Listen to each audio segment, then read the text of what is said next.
coronavirus remains a mystery in many ways. There are some things that we have learned along the way. The virus usually proves most lethal among the elderly and those with pre-existing conditions like obesity. But here's something about COVID you might have missed. According to a study released earlier this year, schizophrenia is the second highest risk factor for dying of COVID following age. For more on this and other mental health issues associated with the pandemic, we are joined once again by Dr. Curly Bonds, Chief Medical Officer for the LA County Department of Mental Health. It's great to have you back with us. Thank you, Alex. It's great to be here. I have to say that, things like underlying health conditions like obesity, for example, that seems to me to be fairly straightforward. We know that this is a vascular disease, but I have to say I was really shocked, surprised, and saddened to hear that those with schizophrenia might be so much more likely to die. What do we know about possible reasons behind this? Well, like you said, this has been both a surprise, but also not unexpected. I think that the researchers at NYU found that individuals with schizophrenia, looking at a large sample of folks who had been treated with COVID, died 2.7 times more than their peers who did not have schizophrenia. What we believe there might be some underlying causes for this.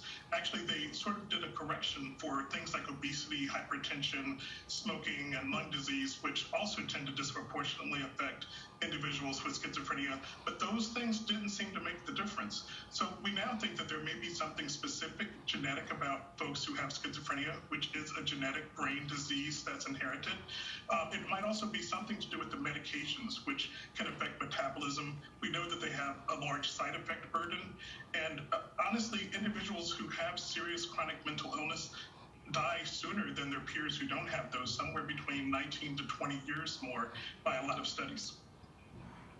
Yeah. So given this, one might think that you could easily make the case, if these are the folks right after age is the number one factor who are dying the most, that perhaps there should be priority given to those living with schizophrenia when it comes to our vaccines. But as you well know, right now, demand is so outweighing supply. There's so many different groups of folks who are saying they should be the next in line. Is there even anybody advocating for folks living with schizophrenia to be given vaccine priority?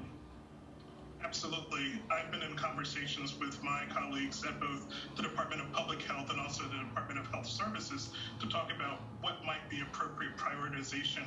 Once we do have sufficient vaccine available, we do feel that individuals with schizophrenia have a disability that makes them more vulnerable. And we have to think about the settings that they live in. Often they live in congregate living situations, boarding care homes, and they depend on others to provide care for them. So we think that they should be moved up because they are like a lot of others with disabilities that we know who have medical illnesses who are at higher risk. We need to think about these behavioral health problems as being things that put people in a higher risk group and take necessary steps accordingly.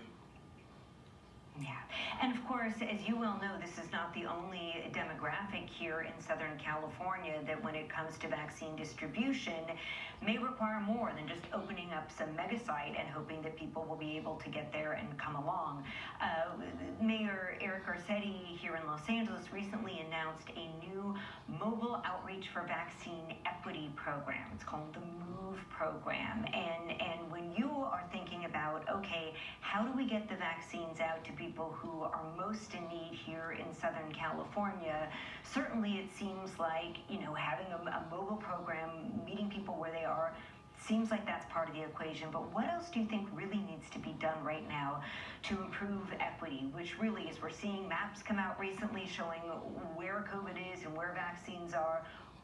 We still are not where we need to be, not by a long shot.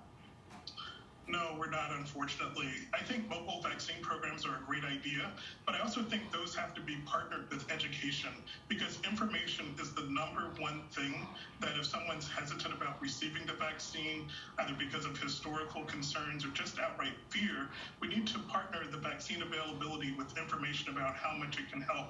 We've now had over 18 million Americans get this vaccine, and it's important to recognize that while COVID today has killed 500,000 people, there have been no reported deaths that have been tied directly to this vaccine. So it's very safe, and it's important that people know that it's been tested in many different groups, including different ethnic groups and people of different backgrounds.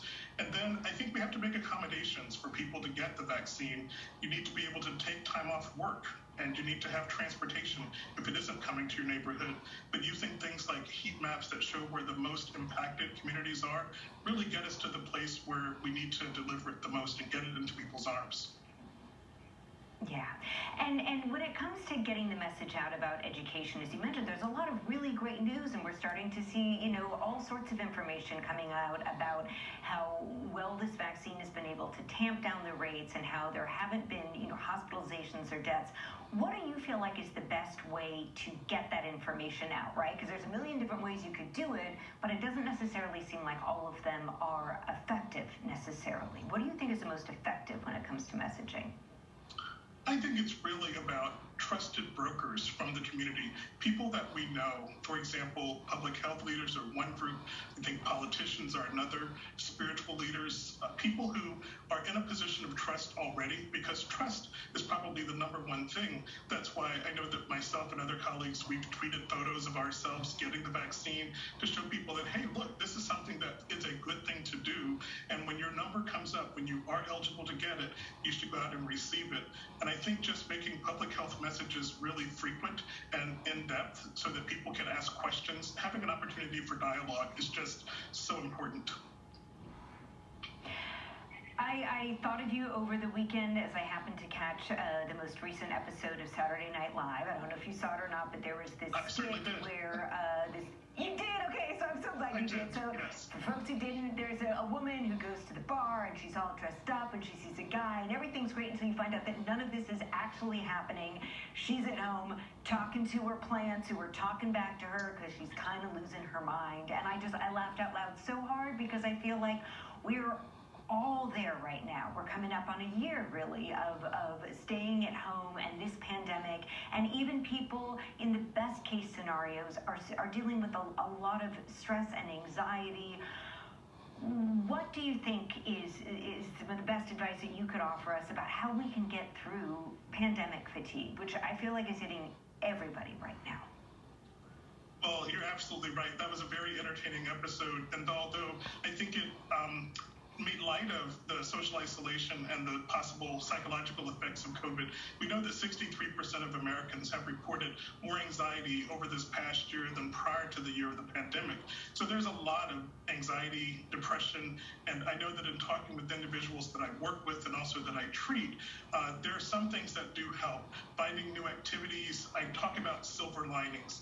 Right now, it's still safe to go outside. We just can't gather in groups, and we need to continue to do masking. But finding things that maybe weren't so accessible before. Right now, there are a lot of activities that have gone virtual. For example, museum openings, different events that might have before had a very high price tag that you can access and be able to see. And then spending time with the people that you care about, be it in person if you can safely, or doing it by telephone or by Zoom. Those things still do make a difference. Yeah. It's always a silver lining when we can talk to you, Dr. Curly Bonds. Thank you so much for taking the time out of your schedule to chat with us. Thank you for having me. And